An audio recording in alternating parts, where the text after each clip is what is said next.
Okay, the next person I'm going to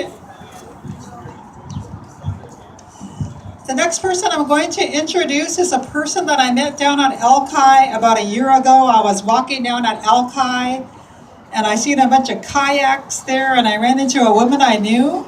I recognized her from a Seahawks game. We like to go to Seahawks parties at people's houses and watch Seahawks. So she stopped me and said hi, and it was Marlis Blackbird. And she was down there to learn how to be a kayaktivist. She's also from Standing Rock. She's Lakota. So she's going to talk about her work with being an activist and a kayaktivist and a Lakota. Marlis?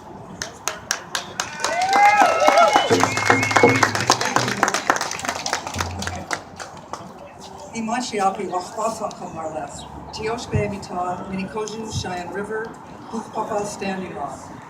My name is Marlis Blackbird, and my relatives are from Standing Rock and Cheyenne River Reservation. I'm very honored to be here today on the land of the Duwamish people, where 1 year ago we had a rally on the Duwamish waterways right over here in efforts to stop the Shell oil rigs from drilling. We were out on the water in kayaks, tribal canoes, and other water vessels. And I know there's some fellow tribal canoe people here and kayaktivists. We are out as a community. Peoples gather together on the sacred Salish Sea to protect human life and all life that we call this place home. The tribal canoes led the kayaks and others out to the oil rig where we were once there. Powerful prayers, words, drummies, and singing began. I just really can't tell you how empowering it was that day, being out on the water in a good, prayerful way. This movement led to another kayaktivist protest against the Black Snake, the oil pipeline. Just last week, kayaktivists protested along the Missouri River from the Sacred Stone Camp to North Dakota to Illinois with the message, no fossil fuels. What we're doing here today is not just a protest. This is a spiritual movement in defense of the water and protection of the river, Minishal Shea, the Missouri River. Many years ago, I lived in McLaughlin, or otherwise known as Bear Soldier, in the middle of the Standing Rock in South Dakota. I also lived in Mobridge on the Missouri River across from Rez. During this time that I lived there, I actually cleaned houses in Cannonball, not very far away from where the sacred camp is right now. I spent many days swimming in the river all day long, and it really saddens my heart to have to be here to raise funds to protect the life-giving river that the Creator gave us. We all know this pipeline is impacted human issues.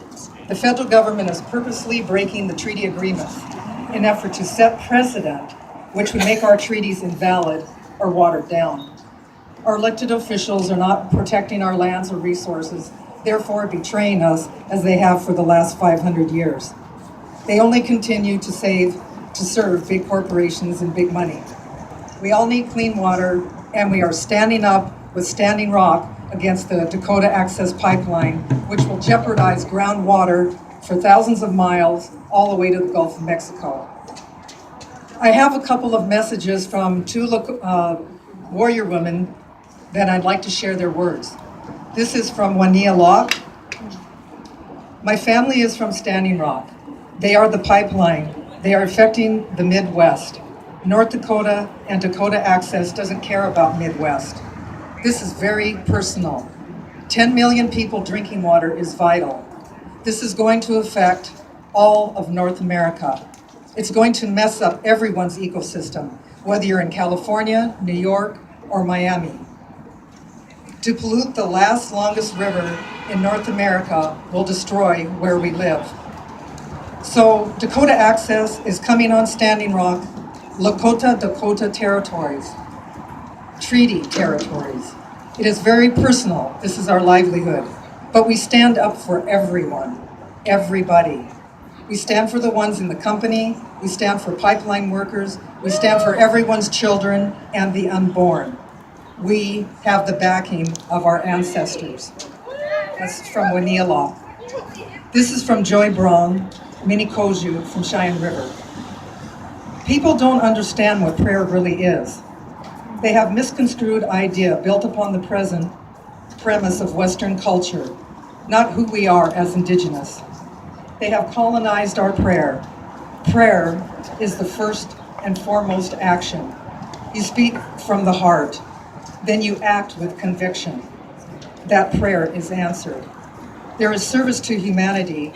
Work is prayer, if done for all common good for all. And then there is standing up for what is right, what is good and right. We said that ceremonies have been done. Go against ceremony and the process of completing the prayer gets interrupted.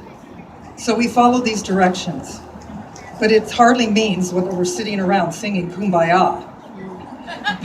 But seriously, we prayed before war, long time ago. And she goes on to say, it makes me laugh to see the extent of colonized thinking, even to prayer and prayerful action.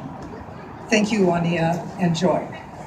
So our ancestors' blood runs through our veins. Protecting water is innate. It's in our souls to do so. Water is healing. Water is medicine. We need continued prayers, which is our mightiest weapon. There has been propaganda about violence and a pipe bomb by local authorities. However, the only thing that has been loaded is tobacco. Tobacco in our sacred chanupa, in our sacred pipe.